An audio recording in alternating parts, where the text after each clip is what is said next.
सवाल उठता है कि आखिर भारतीय समाज इतने टुकड़ों में बटा हुआ क्यों है, क्यों इतनी जातियां हैं, उपजातियां हैं और ये समाज अलग अलग खंडों में, अलग अलग टुकड़ों में भेदभाव में जकड़ा हुआ है। वैसे तो कहने के लिए बड़े बड़े दावे किए जाते हैं कि जाति व्यवस्था ढंग से इसका निर्माण किया गया, जिससे हर गांव की आर्थिक व्यवस्था समृद्ध हुई, गांव में ही सारी चीज़ें व्यवस्था फिर एक ढंग से गलत है। ये व्यवस्था इसलिए कायम किया गया कि कुछ लोगों को विशेष सुविधाएं प्राप्त हो, कुछ लोग इसका विशेष लाभ उठाएं और बाकी लोग, समाज के दबे कुचले लोग या समाज का एक बहुत बड़ा हिस्सा अलग अलग टुकड़ों में बने रहे और उसका शोषण होता रहे और वे कभी अपनी आवाज़ नहीं उठा सके। जिस आरक्षण का आज विरोध हो रहा है, वो आरक्षण तो वर्षों से कुछ लोग कुंडली मार के उस पर कब्जा कर रखे हैं, जो शिक्षा पर मेरा अधिकार है। आपने खूब सुना होगा, जो अगर किसी के कान में वेद का मंत्र चला जाए तो शीशा गर्म करके डाल देना चाहिए। बताइए, ये कौन सा समाज है जो दूसरे को पढ़ने लिखने नहीं देता है?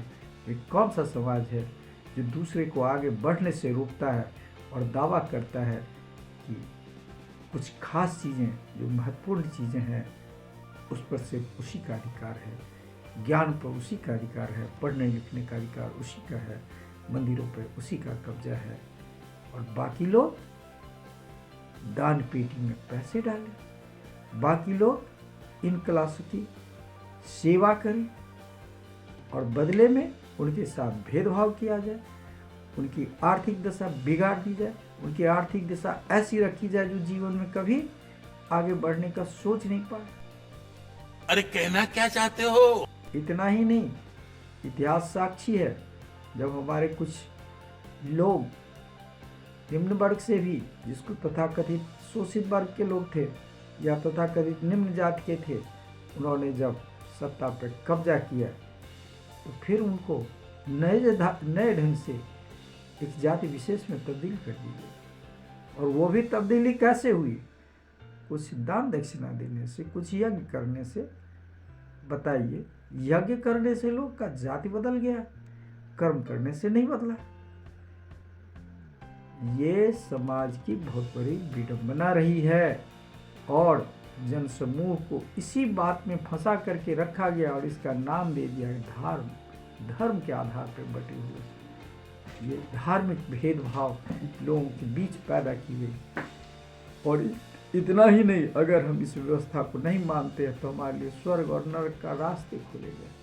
बताइए, किसने देखा है इसको? कौन जानता है जो कहाँ स्वर्ग है? अरे जीवन तो यहीं पर नरक बना रखे हो, आगे क्या होगा कौन जानता है? और जो आगे होगा देख लिया जाएगा। यहाँ से तो मुक्त हैं। ये भेदभाव हमारे समाज में बहुत पहले से आ रहा है और इस पे कुछ खास लोगों का ही कब्जा है। तो बंधुओं, एक उदाहरण से इसको स्पष्ट करना चाहो तो मान लीजिए तारी पीना।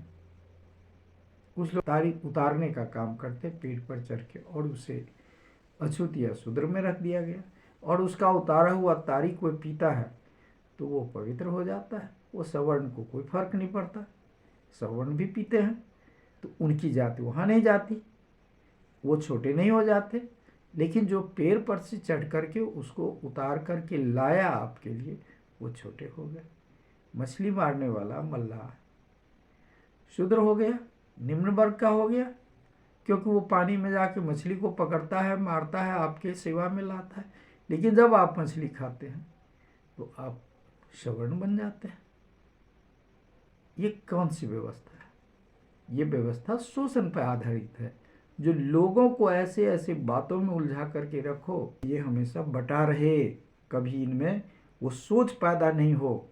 लेकिन भारतीय समाज में भी यह अंधकार का दौर खत्म हुआ, भारत आज़ाद हुआ, लोगों को पढ़ने लिखने की आज़ादी प्राप्त हुई, संविधान के द्वारा उन्हें समानता का अधिकार प्राप्त हुआ।